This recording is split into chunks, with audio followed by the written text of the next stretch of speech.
don't value your current ego definitions so much that you neglect in the face of need to say, Father, what am I called upon to do here? What am I called upon to be here? That will be recognizable as the evidence of love. The evidence of love that inspires in the one receiving the love to experience more than just another person loving them, but a connection with the fact that love universally is actual, that there is a God, that there is something beyond little egos helping other little egos.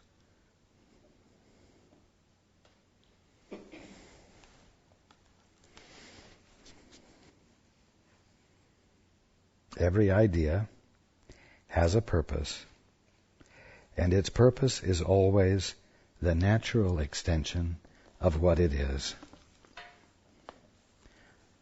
Love's purpose is the natural extension of what it is.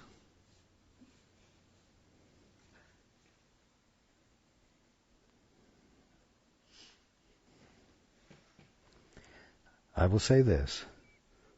The extension of love during this last week needed to be more instant, more instantaneous than it was. And the means to do it was present. And the means for all of you to extend it to each other is always present. But if you are engaged in analyzing psychologically and physically all of the elements of things that are transpiring in your experience so as to come to an educated conclusion as to appropriate action,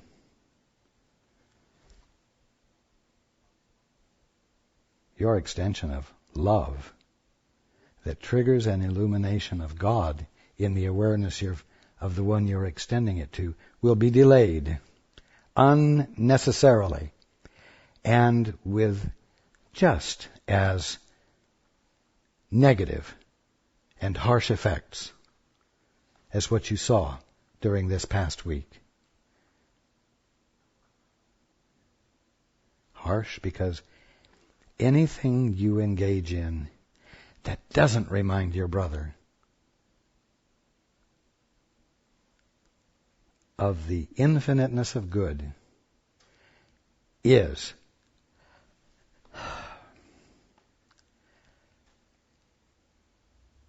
an unnecessary extension of ignorance and a delay of a miracle.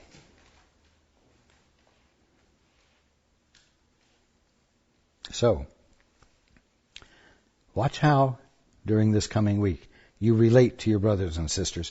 Watch to see whether you recoil or politely step back so as to avoid the messy involvement of responding to a need, because it might make you late to a meeting.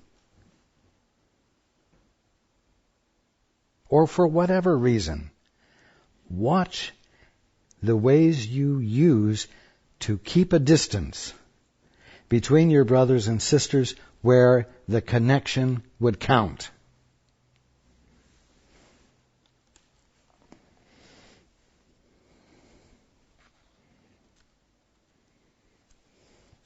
Watch the ways you refuse to blend. Watch the ways you refuse to fit in.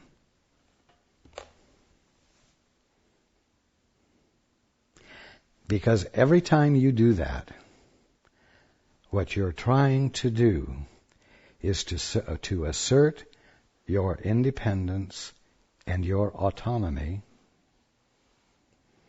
and your capacity to not be governed by circumstances. your capacity to govern yourself first and last.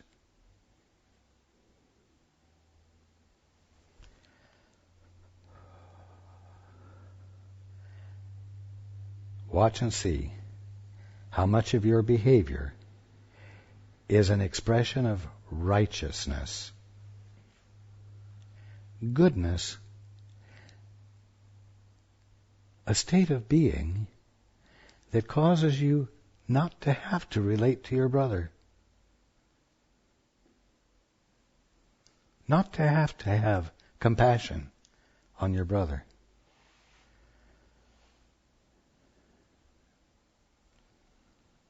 And then I want you to realize that what you withhold from your brother, you withhold from yourself.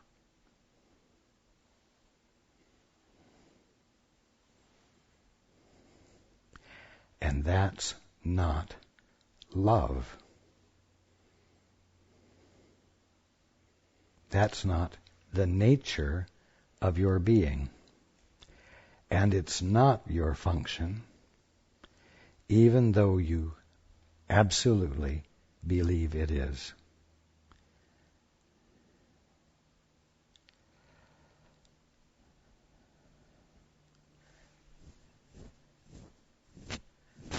So, what's the wonderful truth that we arrive at from daring to look at the illusion? The wonderful truth is a clearer realization, hopefully, that right now you are the Christ, right now you are the ultimate, and there are ways for you to extend it. There are ways for you to embody it, quote, in the world that everyone says doesn't exist, in ways that cause the things in your world to remember God and to have a transformed perception.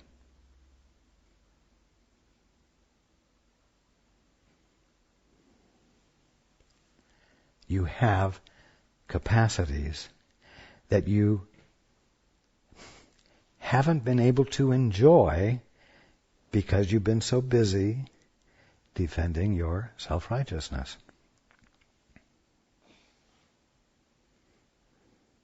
Self-righteousness being activities and intents that you engage in for the purpose of establishing yourself as a successful independent entity who embodies the greatest excellence possible in the world, while not including God in the picture at all. And when you become defensive, you are protecting this image of yourself, this mask that you present. When, as I've said before, what's underneath the mask is the ultimate, the Christ, the conscious experience of being in which all of reality is available to you, not excluded from your conscious awareness, not excluded from your experience.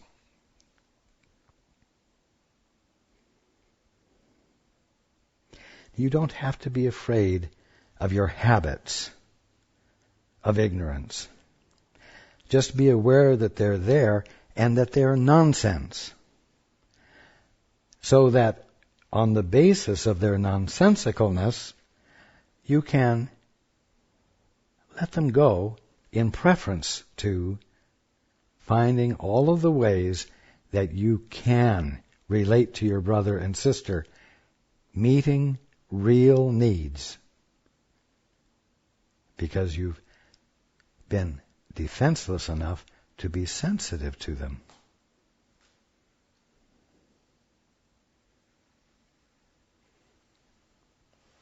No longer treating them as though they're beneath you because they're so base. They're so unlofty.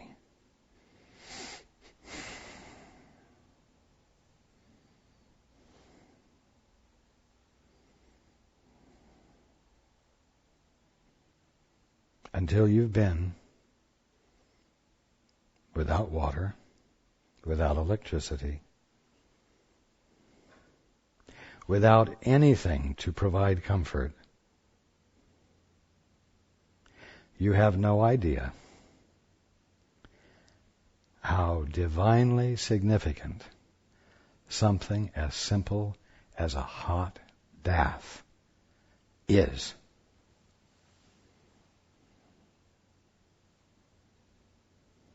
Or even a cold one. Needs are simple, and I promise you, I cannot appreciate or validate or honor lofty, disconnected, spiritual theories and thoughts that discount the call for the ability to have a bath and dry clothes.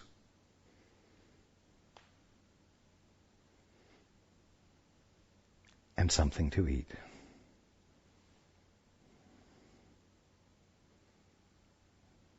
Don't become disconnected from needs and the fact that your divinity, if it is going to find expression or extension, is going to come forth in the form of humaneness, meeting the needs.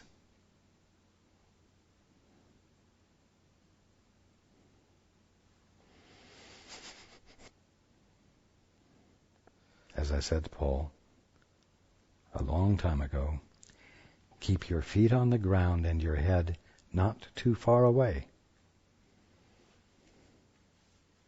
The place for God to be found, the place for reality to be experienced, is in the simplicity of the life you are living.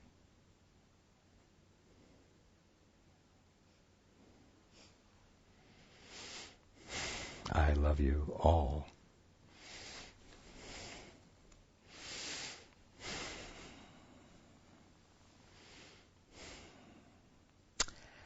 And I look forward to being with you all next week.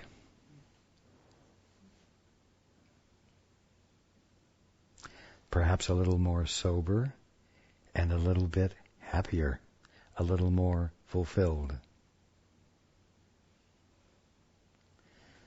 The call isn't for you to somehow stand tall to some majestic proportions, but to be present, really present with each other,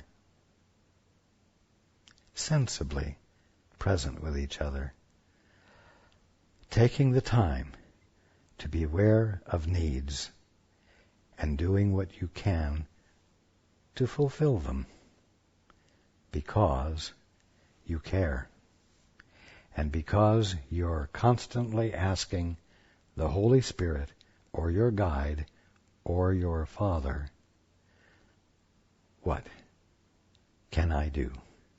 What fulfills purpose for me to do?